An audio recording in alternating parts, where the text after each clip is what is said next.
کچھ چیزیں ہیں جو بزرگوں کا عمل ہے وہ میں بتاؤں گا. اعلیٰ حضرت فاضل بریلوی رضی اللہ تعالیٰ عنہ نے لکھا ہے کہ نکاح کرنے کے بعد دولہا اپنی دلہن کو اپنے گھر لائے تو کچھ کام کر لینا چاہیے. نوجوان جن کا نکاح نہیں ہو چکا نہیں ہوا ہے وہ اس پر عمل کر سکتے ہیں. وہ یاد رہے اگر ان کو بات میری طرف سے ایک مشورہ, اور جن کا ہو چکا ہے بس وہ دعا کرتے رہے. پہلے تو یہ ہے کہ حضرت آدم علیہ السلام کا جب نکاح ہوا تھا جنت میں ہوا ہے. یہ بھی دیکھیں یہ نکاح اس وقت ہوا ہے جب ابھی نماز بھی فرض نہیں تھی. جنت میں کوئی عبادت نہیں لیکن نکاح ہو گیا تھا. اور رشتہ جو بنا ہے سب سے پہلا رشتہ ماں اور بیٹے کا رشتہ, یا باپ اور بیٹی کا رشتہ, یا بھائی بھائی کا, یا بھائی بہن کا رشتہ نہیں. سب سے پہلا رشتہ شوہر اور بیوی کا, اور یہ جنتی رشتہ ہے. اس سے ہی لوگ کڑ رہے ہیں, آج جل رہے ہیں. جو شادی کیے ہیں وہ عجب عجب قسم کے میسج کرتے ہیں, تھک گئے. تم شادی صحیح نہیں کی ہو. یہ جنتی رشتہ ہے, اس سے اوبنا نہیں چاہیے, تھکنا نہیں چاہیے. حضرت آدم علیہ السلام جب حضرت حوا پیدا ہو گئی, اب مجھے بتائیے ایک انسان ہے پورے جنت میں, آدم علیہ السلام, دوسرا کوئی نہیں.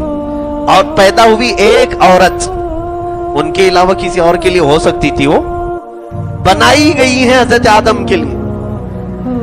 اس کے باوجود حضرت آدم علیہ السلام کو اللہ نے فرمایا تمہیں چھونا حلال نہیں. ابھی ایک ہی تھی, ان کے لیے تو تھی. یہاں پتا نہیں تمہارے لیے ہے ہی نہیں, اس کو چھونے کی کوشش کر رہے ہو تم, پتا بھی نہیں ہے. وہاں ایک ہی تھی آدم علیہ السلام کے لیے, اور ان کو بھی چھونے سے منع کیا. رب تعالیٰ نے فرمایا اے آدم اسے تم نہیں چھو سکتے. کہا پھر, کہا اس کا مہر ادا کرو. یہ قانون جنتی ہے, مہر ادا کرو اس کے بعد تمہارے لیے حلال ہوگی. مہر کیا دوں مولا؟ رب تعالیٰ نے فرمایا تمہاری اولاد میں آخر زمانے میں میرے ایک حبیب نبی پیدا ہوں گے جن کا نام محمد ہوگا, زمینوں پر آسمانوں پہ احمد ہوگا. اس نبی پر تم 20 بار درود بھیجو, یہ تمہارا مہر ہے. یہ علامہ عبدالحق محدث دہلوی رحمۃ اللہ علیہ نے اس کو لکھا ہے اپنی کتاب مدارج النبوہ میں. میرے عزیزو, آدم علیہ السلام کے لیے بی بی حوا حلال ہوئی.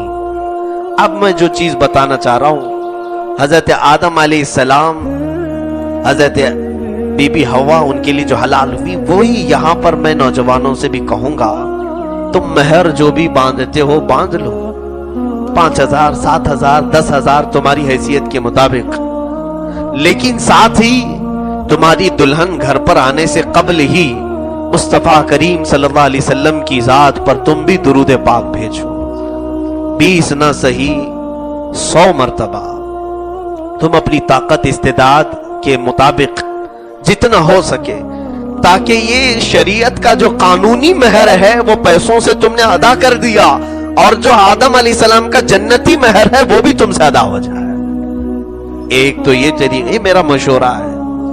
اعلیٰ حضرت اللہ تعالیٰ عنہ نے جو فرمایا وہ یہ ہے کہ دلہن کو گھر پر لائیں تو پہلے اس کے گھر پہ داخل ہونے سے پہلے ہی اس کے پیر دھل لو, اس کے پیر دھل لو, اور اس کے پیر کے دھلے ہوئے پانی کو گھر کے چاروں کونوں میں ڈال دو. چاروں کونوں میں ڈال دو, اللہ رب العزت خوب برکت نازل فرمائے گا, برکت آئے گی.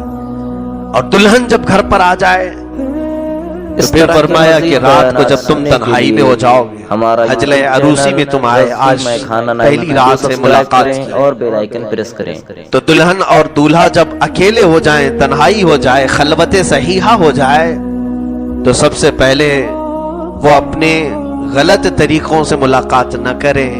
ہائے ہیلو نہیں, سلامتی کے ذریعے سے ایک دوسرے کو سلام کریں, اور یہ سلام تمہارا اللہ نے اگر قبول کر لیا تو ہمیشہ دونوں سلامت رہو گے. دعا ہے نا السلام علیکم ورحمت اللہ وبرکاتہ, اللہ تم پر سلامتی نازل کرے اور اللہ کی رحمتیں اور برکتیں ہو تم پر.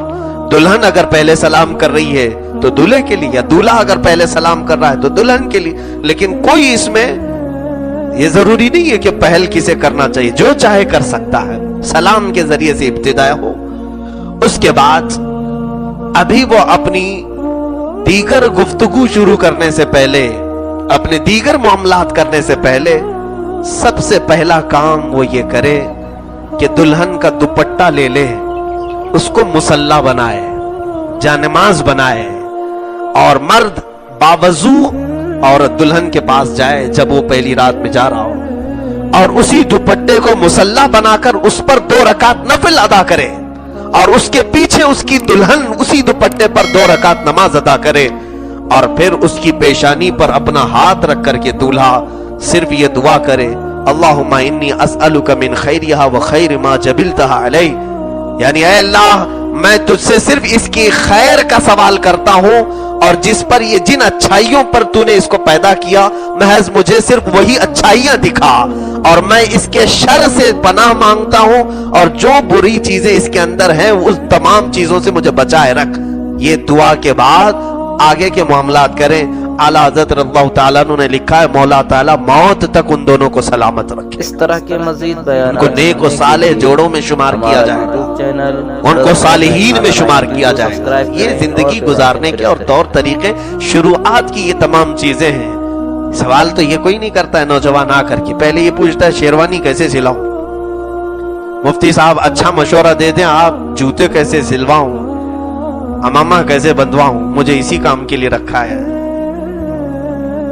میرے عزیزو، زندگی کی پہلی رات ہو، ایک نئی زندگی گزارنے جا رہے ہو، تو یہ بھی تو سوال کریں کہ میرے آقا صلی اللہ علیہ وسلم کی سنتیں کیا ہیں، اسلامی طور طریقہ کیا ہے، اسی اعتبار سے اپنی زندگیوں کو شروع کرو۔ تو یہ جو شقاق ہے، یہ جھگڑے ہیں، ان تمام چیزوں کی نوبت ہی نہ آئے۔ میں یہی دعا کرتا ہوں مولا تعالی ہم سب کو جنتی لطف دنیا میں بھی عطا کرے اور آخرت میں بھی عطا کر رہے ہیں، اور بیوی کو بوجھ نہ سمجھیں، اور کوئی بیوی اپنے شوہر کو بوجھ نہ سمجھے، اور جس نے یہ سوچ لیا ابھی سے، اور حقیقت میں اللہ اسے بوجھ بنا کے ہی رکھے گا۔ جس نے سوچا یہ بیوی میری بوجھ ہے، روزانہ کچھ نہ کچھ مانگتی رہتی، تم نے دماغ میں جیسے اس کو بوجھ سمجھا، رب تعالیٰ نے تمہارے لیے اس کو بوجھ ہی بنا دیا۔ اور تم اگر یہ سوچتے کہ اللہ تعالیٰ نے میرے حوالے اس کو کیا ہے، میں ذریعہ بنا ہوں اس کے رہن سہن کا، اس کے کھانے پینے کی، اس کی تربیت کا، تو اللہ تبارک و تعالیٰ ایسے آسانی سے تمہارے لیے رزق کے دروازے کھولے گا، تمہیں پتہ بھی نہیں چلے گا۔ ایسی جگہ سے رزق آئے گا جہاں تمہارا گمان بھی نہیں ہوگا۔ بوجھ نہ سمجھے، نہ عورت مرد کو بوجھ سمجھے، نہ مرد عورت کو بوجھ سمجھے۔ یہی زندگیوں کے اسلوب ہیں میرے عزیزوں۔ اللہ خیر والے معاملات فرمائے۔ ایک ہی آیت کی میں تفسیر کر سکا، دوسری آیت انشاءاللہ کل عرض کرتا ہوں۔ وآخر دعوانا ان الحمدللہ رب العالمین۔